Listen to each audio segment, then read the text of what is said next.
Model Tamil Nadu பறையாளுக்கு வணக்கம். மேகாலயா மாநிலத்துடைய ஆளுநராகவும் இறுதியாக பிரிக்கப்படாத ஜம்மு காஷ்மீர் மாநிலத்துடைய ஆளுநராகவும் இருந்த சத்யபால் மாலிக் இறந்துவிட்டார். அவருக்கு நம்முடைய இரங்கல்களை தெரிவித்துக் கொள்கிறோம். சத்யபால் மாலிக் அப்படின்னுடைய நமக்கு மிக முக்கியமாக நினைவுக்கு வருவது அவர் மோடி அரசின் மீது முன்வைத்த குற்றச்சாட்டுகள். அந்த புல்வாமா தாக்குதல் நடந்த பொழுது நம்முடைய ராணுவ வீரர்கள் நடைபயணமாகவே சென்றார்கள். அவர்கள் செல்வதற்கு ஒரு விமானத்தை வழங்குவதற்கு கூட இன்றைய மோடி அரசு தயாராக இல்லை. நான் மோடி அரசிடம் அதற்கான வேண்டுகோளை வைத்த பிறகும் கூட அவர்கள் அதற்கு தயாராக இல்லை என்கிற உண்மையை அவர் போட்டு உடைத்தார். அதற்கு பிறகு சத்யபால் மாலிக் மீது ஊழல் வழக்கெல்லாம் போட்டார்கள். அது நேரடியாக பதில் சொல்ல முடியாமல் அப்படிப்பட்ட சத்யபால் மாலிக் தான் இன்றைக்கு இறந்து விட்டார். அவருக்கு நம்முடைய இரங்கல்கள். அதே மாதிரி நேத்து ஜார்க்கண்ட் மாநிலத்தோட முதலமைச்சர் ஹேமந்த் சோரனோட அப்பா சிபு சோரன், அவரும் ஜார்க்கண்ட் மாநிலத்தோட முதலமைச்சராக இருந்தவர், மக்களவை உறுப்பினர், மாநிலங்களவை உறுப்பினர், ஒன்றிய அமைச்சர் அப்படின்ட்டு நீண்ட நெடிய அரசியல் வரலாறு கொண்டவர். அவரும் மறைந்திருக்காரு. சோ ரெண்டு பேத்துக்குமே சேர்ந்து இரங்கலை தெரிவிச்சுக்கலாம். இருவருக்குமே இரங்கலை தெரிவித்து விட்டு ஷோக்குள்ள போகும். இது முச்சந்தி சோ நான்முகல் சுகுணாதிவாக. நான் அலெக்ஸ் பாண்டியன்.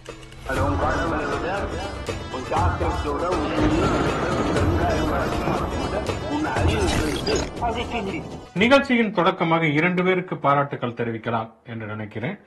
முதல்ல கோபி சுதாகர், அந்த இருவர் அப்படின்னு சொல்ற அந்த கோபி சுதாகர்ல அவங்க ஒருவராக கணக்கிட்டு சொல்லுகிறோம். கிட்டத்தட்ட நேத்துல இருந்து இன்னைக்கு வரைக்குமே நிறைய சமூக வலைத்தளங்கள்ல பதிவானது அவங்க போட்ட அந்த பரிதாபங்கிற வீடியோ. பொதுவா ஒரு யூடியூப் சேனல் இன்னொரு யூடியூப் சேனலை பாராட்டி பேசுறதுங்கிறது மரபு கிடையாது. நமக்கு எதுவுமே மரபு கிடையாதுங்கிறதுனால நம்ம அதை பத்தி எல்லாம் கவலைப்படாம பேசுகிறோம். என்னன்னா கோபி சுதாகரை பொறுத்த வரைக்கும் அவங்களுடைய நகைச்சுவை என்பது எந்த அளவுக்கு சரியா இருக்கு, தப்பா இருக்குது, அது ரசிக்கத்தக்கதா இருக்கா இல்லையாங்கிறதா ஒருத்தருடைய ரசனையின் பார்ப்பட்ட ஒன்று. ஆனால் அதே நேரத்தில் அவங்க அரசியல் சார்ந்த பதவிகளை அப்பப்போ போடுறாங்க. அதுவுமே கூட ஒரு முற்போக்கு அரசியல் சார்ந்ததை போடுறாங்க அப்படிங்கிறது மிக மிக முக்கியமான ஒரு விஷயம். ஏன்னா வெறுமனே காமெடி பண்றதுங்கிறது எல்லாருமே பண்ணிட்டு போயிடலாம். அதுல யாருக்குமே பெரிய எந்த இழப்பும் இல்லை. அவர்கள் ஏற்கனவே திருப்பதி லட்டுல பீப் கலந்ததாக ஒரு சர்ச்சை கலந்த பொழுது அதை பற்றி போட்டார்கள். அதற்காக அவர்கள் மிகப்பெரிய அளவிலான ஒரு நெருக்கடியை கூட சந்தித்து கடைசியில் அந்த வீடியோவை அவர்கள் எடுக்க வேண்டிய ஒரு அவசியம் ஏற்பட்டது. இப்ப என்னன்னா அந்த கவின்குமார் ஆணவ படுகொலையை ஒட்டி ஒரு வீடியோவை போட்டிருக்கிறாங்க. அதாவது இந்த சாதி சங்கங்கள், சுயஜாதி பெருமிதத்தை பேசக்கூடியவர்கள்லாம் எவ்வளவு பெரிய மூடர்கள் அப்படிங்கறத அவ்வளவு கிண்டல் அடிச்சு போட்டிருக்காங்க. உதாரணத்துக்கு சொல்லணும்னா போன் பண்ணுங்கிறத போன் பானு அப்படிங்கிற அளவுக்கு எந்த அளவுக்கு ஒரு தற்கொலை முட்டாள்களாக இருப்பார்கள் அந்த ஜாதி வெறியர்கள் அப்படிங்கிறதையும், இந்த ஜாதி பெருமிதம் அப்படிங்கறத யாரெல்லாம் பயன்படுத்திக் கொள்கிறார்கள் என்பதையுமே அவ்வளவு தூரம் ரொம்ப ஜாலியா நகைச்சுவையாக அது தோலுரித்து காட்டினார்கள். நிறைய பேர் அதை பாராட்டினார்கள். நாமுமே அவர்களை பாராட்டுவோம். அதே மாதிரி ஒட்டுமொத்தமா ஆணவ கொலைகளுக்கு எதிராக, ஜாதி பெருமையை பேசுறதுக்கு எதிராக, படிக்காம தற்குறித்தனமா அலையறதுக்கு எதிரான அந்த முழு எபிசோடுமே இருந்துச்சு. சமீபத்துல 2 நாட்களுக்கு முன்னாடி தீரன் சின்னமலை அவரோட நினைவு நாள். அதுக்கு அந்த கொங்கு பகுதியில யுவராஜ், அவரும் ஆணவ கொலை செஞ்சு இப்ப சிறையில இருக்காரு.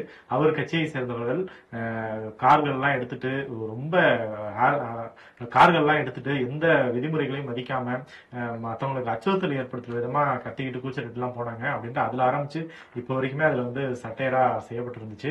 அதாவது இந்த கிட்டத்தட்ட இப்ப நம்ம ஷோ போறதுக்கு முன்னாடியே கிட்டத்தட்ட 17 லட்சம் வியூஸ் போயிருக்கு அந்த வீடியோக்கு.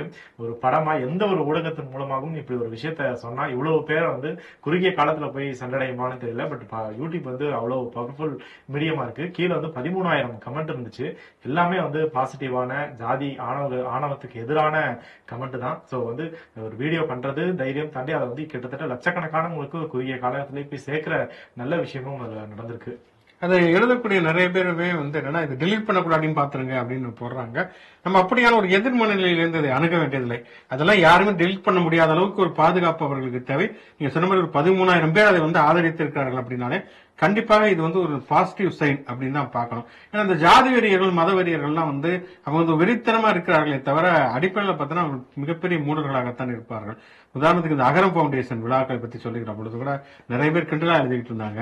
ஏன்னா இப்ப ஜோதியா ஒரு படவிழாவில் பேசினாங்க, இந்த மாதிரி மாணவர்களுக்கு படிப்பதற்கு முதல்ல ஸ்கூல் கட்டுங்க, அதுக்கப்புறம் நம்ம கோயில் கட்டிக்கலாம் அப்படின்னு. அதை வைத்தே தொடர்ச்சியாக சூர்யா கார்த்தி படம், அந்த படம் நல்லா இருக்கு நல்லால, அதுலயும் கூட சில அரசியல் பிரச்சனை இருக்குங்கலாம் வேற விஷயம். அதை வன்மமாக எடுத்துக்கொண்டு அதை தொடர்ச்சியாக ட்ரால் பண்ணுவது அப்படிங்கிறது. அவங்க வெளிநாட்டுக்கு ஒரு டூருக்கு போனாங்கனாலே பாத்தீங்களா, இந்த காசுல குழந்தைகளை படிக்க வைக்கலாமே அப்படின்னு. இவங்க என்ன பண்ணா, அகரம் ஃபங்க்ஷன் நடக்குதுன்னா இந்த ஃபங்க்ஷன் நடத்துற காசு குழந்தைகளை படிக்க வைக்கலாமே அப்படின்னு கூட கமெண்ட் போடாங்க. ஏன்னா அதுக்கு மாணவர்களை படிக்க வைப்பதற்கான ஒரு விழா தான். அதுல கூட வந்து பார்த்தோம்னா வந்து இந்த காசுக்கு மாணவர்களை படிக்க வைக்கலாமே அப்படின்னு சொல்லி அவங்களை கலாய்க்கிறாங்கன்னு சொல்லிட்டு இவங்களே வந்து தங்களுடைய அறியாமையை தங்களுடைய மூடத்தனத்தை வெளிச்சம் போட்டு காட்டுவது அப்படிங்கறது ரொம்ப இயல்பாக பண்ணுவாங்க. அந்த மாதிரிதான் வந்து இந்த டெலீட் பண்றதுங்கிற அளவுக்கெல்லாம் அவங்க போவாங்களா என்னங்கிறது தெரியல. இன்னும் சொல்ல போனா வந்து நீங்க அது பெருமிதமா எடுத்துட்டாங்கன்னா ரொம்ப ஆபத்து. நீங்க தேவன் மகன் படம் பாத்தீங்கன்னா கமலஹாசன் வந்து அவர் என்ன சொல்ல விரும்புறாருன்னா, அருவா எடுத்துட்டு காட்டு மாட்டேன் சண்டை போடாதீங்க, போய் புள்ள குட்டியை படிக்க வைங்க அப்படின்னு அவர் சொல்ல நினைச்சது. ஆனா அத்தனை பேர் என்னன்னா வந்து அதே அருவாலும் மீச அதெல்லாம் வந்து தங்களுடைய பெருமிதமாக மாற்றினார்கள். அதே மாதிரி மாமன்னன் திரைப்படத்திலயுமே வந்து ஒரு வில்லன் கதாபாத்திரம் தான் பகத் பாசலுக்கு.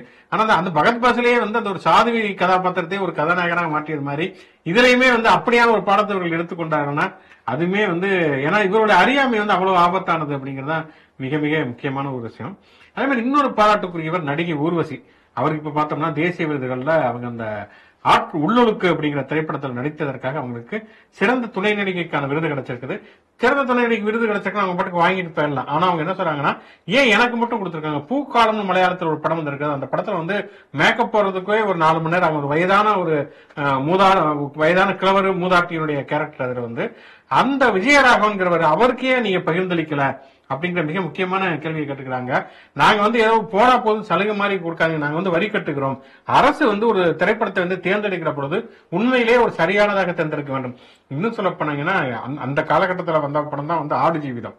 அந்த படம் தான் வந்து அவ்வளவுதான் பிருத்திவிராஜ் சுகுமாரன் வந்து தன்னை வந்து உடலை வருத்தி ரொம்ப அற்புதமாக நடித்திருப்பார் அவரு. ஆனா அவரை விட்டுட்டு வந்து ஷாருக்கானுக்கு கொடுக்குறாங்கன்னா இந்த ரசனை நம்ம என்ன சொல்றதுன்னு தெரியல. ஆனால் தனக்கு விருது கொடுத்து விட்டார்கள் என்பதற்காகவே வாய்மூடி மௌனியாக இல்லாமல் தன்னுடைய எதிர்ப்பை பதிவு செய்வதற்கு என்று உண்மையிலேயே வந்து ஒரு சுயமரியாதை ஒரு கோபம் என்பது தேவை. அந்த வகையில வந்து ஊர்வசியுமே நம்ம பாராட்ட வேண்டிய இந்த விருதுகள் பத்தி பேசும்போதே வந்து கிட்டத்தட்ட 70-80% விருதுகள் வந்து பாஜக ஆதரவா சங்கி கருத்துக்கள் எல்லாம் சொல்லிக்கிட்டு இருக்க படங்கள்லாம் இருக்கட்டும், திரைக்கலைஞர்களா இருக்கட்டும், அவங்களுக்கு மட்டும் தான் கொடுக்கப்பட்டுச்சுன்னு சர்ச்சை இருந்துச்சு. நம்மளுமே பேசியிருந்தோம். அதுல வந்து தமிழ்நாட்டுல வந்து MS பாஸ்கருக்கு சிறந்த துணை நடிகருக்கான விருது கொடுக்கப்பட்டிருந்துச்சு. MS பாஸ்கர் வந்து மிக சிறந்த நடிகர். அவர் அந்த படமுமே வந்து மிக சிறந்த படம். அதை தாண்டி இப்ப 2 நாட்களா வந்து அவர் வந்து மதுரையில நடந்த முருகன் மாநாடு, அது வந்து RSS பின்னணியில பாஜக நடத்தின மாநாடு, அதுக்கு வந்து ப்ரோமோ வீடியோகள் எல்லாம் வெளியிட்டிருக்காரு. மாநாடுகள் எல்லாரும் வரணும், முருகன் புகழ் பரப்பணும்லாம். சோ அதையும் லிங்க் பண்ணி கூட இந்த விருதுமே அதுக்காக தான் தரப்பட்டுச்சு அப்படின்ட்டும் விமர்சனங்கள் இருந்திருக்கு. இந்த கோபி சுதாகர் வீடியோ பேசின வந்து உண்மையிலேயே வந்து அதை தொடர்ந்து பார்த்தோம் சொன்னா சுர்ஜித் அந்த இளைஞருடைய தாய்க்கு இன்றைக்கு சம்மன் அளிக்கப்பட்டிருக்கிறது. அந்த ஆணவ கொலை தொடர்பாக விசாரிப்பதற்காக சம்மன் அனுப்பப்பட்டிருக்கிறது அப்படிங்கறத பாக்குறோம். இதுல என்ன மிக முக்கியமாக நாம் வந்து பலமுறை சொன்ன ஒரு விஷயம் தான், இருந்தாலுமே ஒரு முறை சொல்லலாம் வந்து சட்ட ரீதியான இந்த நடவடிக்கைகள் எல்லாம் ஒரு பக்கம் இருந்தாலுமே கூட இந்த சாதி கௌரவம் என்பது ஒழிக்கப்படும் வரை இந்த கௌரவ கொலைகள் என்பது ஒழியாது. நம்ம வந்து கௌரவ கொலைகளுக்கு ஆணவ கொலைகள் அப்படின்னு நம்ம பேர் மாற்றி வைத்து விட்டாலும் கூட அந்த கொலை செய்யக்கூடிய ஆட்கள் ஏதோ கௌரவத்தை காப்பாற்றுறதுன்னு நினைச்சுதான் வந்து இந்த கொலையை செய்து கொண்டே இருக்கிறார்கள். இன்னமும் சுஜித் வந்து ஆதரிச்சு நிறைய பேர் கமெண்ட் எல்லாம் போட்டிருக்காங்க. அவர் வந்து பயங்கர ஸ்போர்ட்ஸ்மேன்ஷிப் உடையவர், அதெல்லாம் இருக்கக்கூடியவர் தான். அவர் அதை வந்து எது நாசமாக்கியது அப்படிங்கறத சிந்திக்காமையே அதை போடக்கூடியவர்கள் நம்ம பார்க்கிறோம். அதனால் வந்து என்னன்னா இது ஒரு தொடர்ச்சியான ஒரு உரையாடலாக மாட்டது. இப்போ ஒரு 13,000 பேர் வந்து கமெண்ட் போட்டிருக்காங்க, அதற்கு ஆதரவு தெரிவித்திருக்கிறார்கள் என்று சொன்னால் இந்த மனநிலையை வளர்த்தெடுக்க வேண்டியதுங்கிறது முற்போக்கு சக்திகளுடைய பங்கு. நம்ம வந்து குடும்பங்களில் பேசுவது, நமக்கு அடுத்தடுத்த தலைமுறைக்கு கொண்டு போய் சேர்ப்பது, சாதி என்பது பெருமைக்குரிய ஒரு விஷயமெல்லாம் கிடையாது. சாதி சார்ந்த விழாக்கள், சாதி சார்ந்த சடங்குகளை தவிர்ப்பது அப்படிங்கிற ஒரு விஷயத்துக்கு போவது என்பதுதான். ஆணவ கொலைக்குன்னு ஒரு தனி சட்டங்கிறது தேவை என்றாலுமே கூட அது மட்டுமே வந்து ஒட்டுமொத்தமாக ஆணவ கொலையை வந்து அடித்து விடாது. அது என்னன்னா வந்து நீங்க வந்து ஒரு கொசுவை ஒழிக்கணும் அப்படின்னு சொன்னா, மலேரியா ஒழிக்கணும்னா கொசுவை ஒழிக்கணும். மலேரியாவுக்கு வந்து ஒரு மாதிரி மருந்து சாப்பிட்டா அது அப்போது சரியாகும், அவ்வளவுதான். வந்து அதை தாண்டி அதற்கு அடித்தளமாக இருக்கக்கூடிய சாதியத்தை ஒழிக்காமல் ஆணவ கொலையோ தீண்டாமையை தடுக்க முடியாது என்பதுதான் நாம் கண்டறிந்திருக்கக்கூடிய ஒரு உண்மை. உங்களுடன் ஸ்டாலின், உங்கள் தொகுதியில் ஸ்டாலின், நலமுடன் ஸ்டாலின், இந்த திட்டங்களுக்கெல்லாம் பேர் வைக்க கூடாது அப்படின்னு சொல்லிட்டு ஏற்கனவே CV சண்முகம் வழக்கு போட்டிருந்தார். அதை வந்து உயர்நீதிமன்றமே அங்கீகரித்திருந்தது என்பதை பார்க்கிறோம். இப்ப வந்து மறுபடியும் சுப்ரீம் கோர்ட்டுக்கு போயிருக்கிறார்கள். ஏன்னா ஏற்கனவே அந்த திட்டத்தில் லான்ச் பண்ணிட்டா தொடர்ச்சியாக நடத்துகிறோம் அப்படிங்கிற மாதிரி. இப்ப ஜெயக்குமார் பயங்கர ஒரு வினோதமான ஒரு அரிய கண்டுபிடித்து சொல்லியிருக்காரு. என்னன்னா வந்து நீங்க வந்து எந்த திட்டங்களுக்கும் வந்து முதலமைச்சரோட பேரை வைக்க கூடாது அப்படின்னா வந்து அப்ப இந்த இது அம்மா வாட்டர் பாட்டில், அம்மா உணகம்னா அம்மா என்பது யூனிவர்சலான ஒரு பொது பெயர், அதைத்தான் அவங்க வச்சாங்களே தவிர ஜெயலலிதாங்கிற பேரை வைக்கவில்லை அப்படின்னு சொல்லி இருக்கிறாரு. ஜெயலலிதா திரைப்பட நகரம்னு வந்தது, ஜெயலலிதா போக்குவரத்து கழகம் வந்தது. இன்னைக்கு நீங்க மெட்ரோ ட்ரெயின்ல போய் பாத்தீங்கன்னா கூட செல்வி ஜெயலலிதா வந்து கோயம்பேடு பேருந்து நிலைய மெட்ரோ இது இருக்கிறது, புரட்சி தலைவர் MGR சென்ட்ரல் ஸ்டேஷன் இருக்கிறது அப்படின்னு சொல்லிட்டு வந்து இதெல்லாம் வைப்பது ஒரு வழக்கமாகத்தான் இருக்கிறது. இன்னொன்னு அம்மானா ஜெயக்குமாரோட அம்மாவா அல்லது வந்து எடப்பாடி பழனிசாமியோட அவங்கள பெத்த அம்மாவா? கிடையாது. அம்மானா அவங்க வந்து ஜெயலலிதா தான் சொல்றாங்கிறது உலகத்துக்கே தெரிந்த ஒரு விஷயம் தான். அப்படி இருக்கும்போது இதுக்கு ஒண்ணு அதுக்கு ஒண்ணு சொல்வது என்பது உண்மையிலே ஜெயலலிதாவை அவமானப்படுத்தக்கூடிய ஒன்று. ஏன்னா ஜெயலலிதாவை விரும்பி தான் வந்து தன்னுடைய பேரை வச்சாங்க. இன்னும் சொல்ல போனா இந்த தரமணியில் இருக்கக்கூடிய பிலிம் சிட்டிக்கு கலைஞர் ஆட்சிக்கு வந்தப்ப அதுக்கு வந்து எம்ஜிஆர் திரைப்பட நகரன் பேர் வச்சாரு. அது எம்ஜிஆர் வந்து இத்தனைக்கு எதிர் முகாமில் இருப்பவர், கலைஞருடைய 40 ஆண்டு கால நண்பராக இருந்தாலுமே அவரை எதிர்த்து அரசியல் கட்சியை தொடங்கியவர். ஜெயலலிதா வந்த பிறகு எம்ஜிஆர் பேரை மாத்திட்டு தன்னோட பேரை வச்சாங்க. ஜெயலலிதா திரைப்பட நகரம் அப்படிங்கிற பெயரை வைத்தார்கள். ஆக மொத்தம் என்னன்னா வந்து ஜெயலலிதா எதையெல்லாம் செய்தாரோ அதையெல்லாம் அதற்கெல்லாம் எதிர் திசையில் செயல்படுவது, அதையெல்லாம் எதிர்த்து செயல்படுவது, அதையெல்லாம் தலைகீழாக்குவது என்பது இன்றைய அதிமுக எடப்பாடி பழனிசாமியோட அதிமுகவுடைய நிலைப்பாடாக இருக்கிறது. இல்லைன்னா கடம்பூர் ராஜு எவ்வளவு தைரியம் ஜெயலலிதா விமர்சிப்பார். ஜெயலலிதா ஒரு வரலாற்று பிழையை செய்து விட்டார். அப்படியான வரலாற்று பிழையை செய்து விட்டார் வந்து மதமாட்ட தடுப்பு சட்டம் கொண்டு வந்ததையா, இல்ல வந்து கும்பகோணம் மகாமகம் கூடத்தில் குளிக்கப்படும் அத்தனை பேர் கொண்டாங்களே அது வரலாற்று பிழையா, அல்லது வந்து வளர்ப்பு மகன் திருமணம் பண்ணாங்களே அதுவா, இல்ல வந்து சுடுகாட்டு கூட வரைக்கும் ஊழல் பண்ணாங்களே அதுவான்னு பார்த்தா அதெல்லாம் கிடையாது. பிஜேபியோட இருந்த கூட்டணி முடிச்சுக்கிட்டாங்க, அதுதான் மிகப்பெரிய வரலாற்று பிழை அப்படின்னு சொல்லி கடம்பூர் ராஜு ஜெயலலிதா விமர்சிப்பது. ஜெயக்குமார் வந்து ஜெயலலிதா தன்னுடைய பெயரை வைத்ததே வந்து மறைத்து விட்டு ஜெயலலிதாவுக்கு எதிராக செல்வது என்பதெல்லாம் இன்றைக்கு அவர்களுக்கு மத்தியில வந்து ஒரு துணிச்சல் வந்திருக்கிறது, துளிர் விட்டு போயிருச்சு அப்படிங்கறத தான் நம்ம பார்க்கிறோம். உண்மையிலே ஜெயலலிதாவுக்கு எதிர் திசையில் தான் இன்றைக்கு இருக்கக்கூடிய எடப்பாடி தலைமையிலான அதிமுக செயல்படுகிறத பார்க்கிறோம். ஆளுநர் வந்து பல மசோதாக்களுக்கு ஒப்புதல் கொடுக்கலன்றதுலயுமே ஒரு மசோதா வந்து நாகப்பட்டினத்துல மீன்வள கல்லூரி, அதுக்கு வந்து ஜெயலலிதா பேர் வந்து எடப்பாடி பழனிசாமி வைக்கணும்னு சொன்னாரு. அந்த மசோதாவை அனுப்பிட்டு அதோட பதவியில வந்து போயிட்டாரு. அதுக்கப்புறம் அதை அவர் கண்டுக்கவே இல்லை.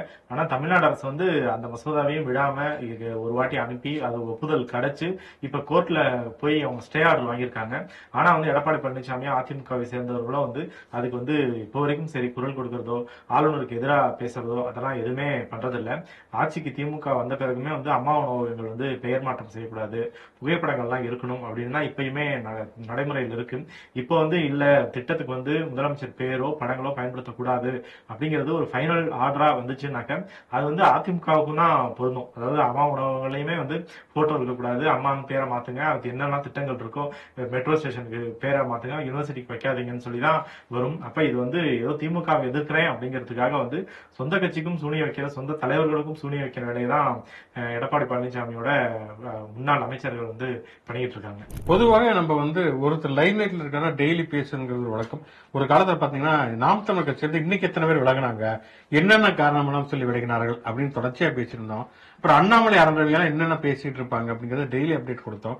இன்னைக்கு வந்து நம்மளுடைய நிலைமை வந்து டொனால்டு ட்ரம்ப் வந்து டெய்லி அப்டேட் கொடுக்க வேண்டியதாக இருக்காது. டொனால்டு ட்ரம்ப் இன்னைக்கு என்ன சொல்லியிருக்காருன்னா, நான் இந்தியாவுக்கு ஏற்கனவே வரி விதிச்சிருக்கேன், மறுபடியும் இன்னமும் வந்து ரஷ்யாவுடன் அந்த எண்ணெய் வணிகத்தை தொடர்ந்தால் இன்னமும் கூடுதலாக வரி விதிப்பேன் அப்படின்னு இருக்காரு. உண்மையிலே இவர் வந்து உண்மையிலே அமெரிக்க அதிபரா அல்லது சின்ன குழந்தனமா இருக்காரு, வந்து சின்ன குழந்தை மாதிரி வந்து ஒரு வரி விதிப்புங்கிறதுக்கு ஒரு நியாயம், அதுக்கான ஒரு பொருளாதார காரணம் இதெல்லாம் வேணும். வந்து அவனோட வந்து பேசுறியா, நான் வந்து உங்களோட டூ அப்படிங்கிற மாதிரி சின்ன பசங்க ஸ்கூல்ல வந்து சண்டை போட்டு விளையாடுற மாதிரி எல்கேஜி பசங்களுடைய மனநிலையே டொனால்டு ட்ரம்ப் செயல்படுவதை பார்க்கிறோம். ஏன்னா வந்து அந்த நாடு ரஷ்யாவை எனக்கு பிடிக்கல, அதனால யாருமே வர்த்தகம் செய்யக்கூடாது, அது மனசுலதான் வச்சுக்க வெளிப்படையாம சொல்லுகிறார் அப்படிங்கிறது தான் ஒரு வினோதமான வேடிக்கையாக இருக்கிறது. அதான் அவரோட பேட்டிகள்லாம் பார்த்தோன்னாக்கா நம்மள வந்து குற்ற உணர்ச்சிக்கு ஆளாகிற மாதிரி பேசுறாரு. நீங்க வாங்குற பெட்ரோல் அந்த காசுலதான் வந்து அவங்க போரே நடத்திட்டு இருக்காங்க, உக்ரைன்ல வந்து குழந்தைங்க எல்லாம் இறந்துகிட்டு இருக்கு, அந்த ரத்தக்கரையெல்லாம் இந்தியாவோட மேல இருக்கு அப்படின்னு நம்மளே ஆல்ரெடி பெட்ரோல் விலை கூடி இருக்கு, டிராபிக்கா இருக்கு அப்படின்ட்டு பல பிரச்சனைகள்ல இருக்கும். இதுல வந்து உக்ரைன் ரத்தக்கரையெல்லாம் அவங்க மேல இருக்கு அப்படின்னு நம்மள வந்து குற்ற உணர்ச்சிக்கு ஆளாக்குறாரு. நேத்து வந்து சொன்னாரு ரஷ்யாட்ட வந்து இந்தியா வந்து எண்ணெயை வந்து வாங்குறத நிறுத்த போறதா கேள்விப்பட்டேன், ஆனா கன்ஃபார்ம் இல்ல, நடந்துச்சுன்னா வரவேற்கிறேன் அப்படின்னாரு. இன்னைக்கு வந்து இல்ல அவங்க வந்து நிறுத்துற மாதிரி தெரியல அப்படின்ட்டு மாறி மாறி மாறி டெய்லியும் பேட்டிகள் கொடுத்துக்கிட்டே தான் இருக்காரு. ஆனா இதுல முக்கியமான விஷயம் என்னன்னாக்க இந்தியா வந்து ரஷ்யாட்ட இருந்து கச்சா எண்ணெய் வந்து மற்ற நாடுகளோட குறைவான விலைக்கு வாங்குது. அதை வாங்கி இங்க சுத்திகரிச்சு அவங்க பயன்படுத்துறது மட்டும் இல்லாம வெளிநாடுகளுக்கும் விற்கிறாங்க. பட் அதை பண்றது இந்தியாங்கிற தனி நாடு தனி அரசாங்கம் மட்டும் கிடையாது, முக்கியமா அம்பானி அந்த வேலைகளை தொடர்ந்து பண்ணிட்டு இருக்காரு. இந்தியான்னு அவர் மென்ஷன் பண்றதுல பாதி வந்து அம்பானியோட பங்கு தான். அவரு கம்மி விலைக்கு வாங்கி அவரோட சுத்திகரிப்பு செஞ்சு அவரோட பெட்ரோல் பங்க்ல நம்ம கிட்ட விற்கிறாரு, வெளிநாடுகளுக்கும் எக்ஸ்போர்ட் பண்றாரு. அதனால பயனடைறது குறைந்த விலைக்கு ரஷ்யாட்ட வந்து எண்ணெய் வாங்குறோம் அப்படிங்கறதுனால பொதுமக்கள் யாருமே இது வரைக்கும் பயனடைறதே கிடையாது. குறைந்த விலைக்கு வாங்கி இது அதே அளவு வரி டபுள் ட்ரிபிள்னு வச்சு நம்மகிட்ட வந்து கொஞ்சம் கூட விலையை குறைக்காம பார்த்தா மோடி வந்ததுக்கும் இப்ப இருக்கிற பெட்ரோல் டீசல் விலைக்கும் வந்து எவ்வளவோ வித்தியாசம் இருக்கும். 100 ரூபாயை தாண்டி போயிடுச்சு. கச்சா எண்ணெய் எவ்வளவு குறைஞ்சாலும் முன்னாடி எல்லாம் கச்சா எண்ணெய் குறைஞ்சிருச்சுன்னா அது இமீடியட்டா அடுத்த நாள் அன்னைக்கு நைட்டே வந்து பெட்ரோல் டீசல் செல்வில எதிரொலிக்கும். உடனே குறையும், ₹1 குறையும், ₹2 குறையும். பெட்ரோல் பங்க்ல எல்லாம் வந்து கியூல நிப்பாங்க போய் நாளை இருந்து விலை கூடுதுனாக்க போடுறதுக்கு. இப்ப அப்படியான காட்சிகள் எதுவுமே கிடையாது. அம்பானிங்கிற தனி நபர் வந்து பயன்படுறதுக்காக ரஷ்யாட்ட வந்து அந்த ஒப்பந்தத்தை வந்து ரத்து செய்ய மாட்டோம் அப்படின்ட்டு மோடி அடம்பிடிக்கிறார். அதே போல நம்ம வந்து இன்னொரு டெய்லி அப்டேட் கொடுக்க வேண்டியது டாக்டர் ராமதாஸ் பத்தி. இப்ப என்னன்னா ஒட்டு கேட்கும் கருவிகள் இருந்தது. இப்ப என்னன்னா போனே ஹேக் பண்ணிட்டாங்க வந்து. அப்படி என்ன போன்ல வந்து அவருடைய ஹேக் பண்ணக்கூடிய அளவுக்கு என்ன ரகசியமான செய்திகள் பரிமாறப்பட்டது, என்ன கோட்வேர்ட்ஸ் இருக்குது அப்படிங்கிறது தெரியல. ராமதாஸுக்குமே வந்து டெய்லியுமே வந்து அப்டேட் பண்ணக்கூடிய நிலைமை. முதல்ல வியாழக்கிழமை மட்டும் தான் அப்டேட் இருந்தது. இப்ப வந்து வியாழக்கிழமை முதல் ஞாயிற்றுக்கிழமை வரைக்கும் வந்து 24/7 சூடான செய்திகளை முந்தி தருவது தைலாபுரம் தோட்டம் அப்படிங்கிற மாதிரி தான் இருக்கிறது. நம்மளுமே வந்து டெய்லி டொனால்டு ட்ரம்ப் முதல் ராமதாஸ் வரைக்குமே பேச வேண்டிய ஒரு சூழல் இருக்குது. ஓகே, பல விஷயங்கள் டொனால்டு ட்ரம்ப் முதல் தைலாபுரம் தோட்டம் வரைக்கும் நிறைய விஷயங்கள் நம்ம பேசி இருக்கிறோம். கடைசியாக ஒரு விளையாட்டு செய்தி. என்னன்னா, இந்த விளையாட்டு செய்திங்கிறது ஒன்றிய அரசு சொல்லி இருக்கிறது. எதிர்க்கட்சிகள் வந்து தொடர்ச்சியாக நாடாளுமன்றத்தை முடக்குகிறார்கள். இப்படி எல்லாம் அமளி நடந்தா வந்து நாங்க விவாதமே இல்லாமல் மசோதாக்களை நிறைவேற்றுவோம் அப்படின்னு இருக்காங்க. இது புதுசா பண்ற மாதிரியே பேசியிருக்கிறாங்க. இவங்க ஆட்சிக்கு வந்ததுக்கு பிறகு கொண்டு வந்த மசோதாக்கள்ல 90% மேற்பட்ட மசோதாக்கள் விவாதம் இல்லாமல் நடத்தப்பட்ட மசோதாக்கள் தான் அப்படிங்கிறது. பல மசோதாக்கள்லாம் வந்து நடைமுறைக்கு வரப்ப வந்து இப்படி ஒரு மசோதா கொண்டு வந்திருக்காங்களா அப்படிங்கிற மாதிரி வந்து சூட்டோடு சூட்டாக தான் அப்படியான பல மசோதாக்களை நிறைவேற்றி இருக்கிறார்கள். இதைத்தான் வந்து அவங்க வந்து ஜனநாயகத்தின் மீது நிகழ்த்தப்படக்கூடிய கொடும் தாக்குதல் அப்படின்னு சொல்லிட்டு எதிர்க்கட்சிகள் மட்டுமல்ல உச்சநீதிமன்றமே சொன்னது அப்படிங்கிறத பார்க்கிறோம். ஆனால் அதை தொடர்ச்சியாக அனுமதிக்க முடியாது. கண்டிப்பாக எதிர்க்கட்சிகள் வந்து ஒரு போராட்ட குரலை எழுப்புகிறார்கள். என்ன காரணம், என்ன பிரச்சனை என்பதை காது கொடுத்து கேட்பதுதான் ஒரு அரசுடைய கடமை. ஆனா நீங்க வந்து இந்த போராட்டம் நடத்துவீங்களா, அப்ப எங்க சேர்ந்து நாங்க வந்து மசோதாக்களை நிறைவேற்றுவோம் அப்படின்னா அவருக்கு எந்த அளவுக்கு ஜனநாயகத்தில் நம்பிக்கை இருக்கிறது என்பது இதன் மூலமாக தெளிவாகிறது. ஓகே, தொடர்ச்சியாக மாடர்ன் தமிழ்நாடு யூடியூப் சேனலுக்கு தொடர்புகள். உச்சநீதிமன்ற லைக் பண்ணுங்க, கமெண்ட் பண்ணுங்க. மாடர்ன் தமிழ்நாடு சேனலுக்கு சப்ஸ்கிரைப் பண்ணுங்க. யூடியூப் மாதிரியே மற்ற சமூக இணையதளங்களையும் நமக்கான பேஜஸ் இருக்கு. அங்கேயும் லைக் பண்ணி ஷேர் பண்ணி உங்களோட ஆதரவை தொடர்ந்து கொடுங்க. மீண்டும் ஒரு நிகழ்ச்சி சந்திப்போம். நன்றி.